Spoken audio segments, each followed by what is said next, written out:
So what are Democrats doing? You're not going to argue that they're not doing anything? No, I could just use some good news. Not going to question that. Did you know that James Walkinshaw has already introduced his first bill? He's been in office a week. Yeah, and he did it within his first 4 days. It's called the Limit on Sweeping Executive Reorganization, and it would stop any president from dismantling any government department unilaterally. If we had had a law like this, Trump wouldn't have been able to do what he did. That was the first thing he did? No, first was 2 discharge petitions. The first, obviously, Epstein, but the second is about protecting the Federal Workers Union. Okay, he definitely deserves to be on oversight. Yeah, I know. Okay, what's next? Yesterday was Constitution Day. Well, that's ironic. Chrissy Houlihan and Maggie Goodlander handed out constitutions to all of their colleagues, starting with Republican Mike Ruley. Never heard that name. Yeah, I could tell you every single Democrat in Congress, but I can probably only name half the Republicans. Maggie said they're doing this because it seems that many of their colleagues have not become acquainted with the Constitution. You got that right. What else? Tomorrow is a year since Hurricane Helene. A year? Yeah, time is weird. So she was on the House floor to explain all the things that still aren't happening and how much federal support they still need. Will it make a difference? If we make a difference. Huh?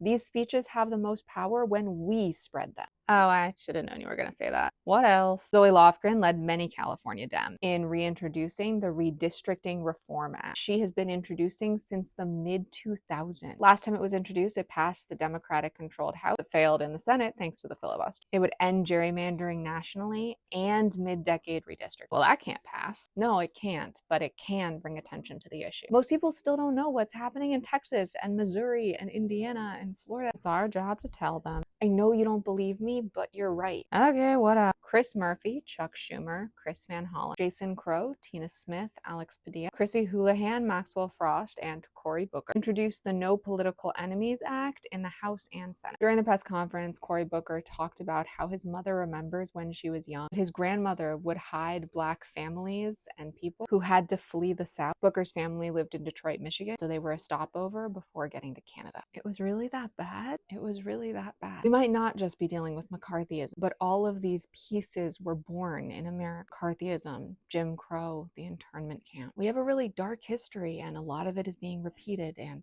condensed. Yeah, I guess so. I was in a briefing with Cory Booker this morning. He said part of the reason he told this story is because stories matter. Personal stories are what get through to people when nothing else does. If you have a personal story, share it. You might change someone's mind on their willingness to fight back. I never thought of it that way. Okay, I hear you. And that is the end of Do Morella Get School. If you made it to the end of this post, comment with 7 words to help the algorithm. And a Canadian flag, because stories like the one Booker told are the most important of all. And if you watched or read any of these stories, comment with what you learned. And a pamphlet, because Republican members of Congress definitely have not been reading the Constitution. Our voices are our superpower, but only when we use them.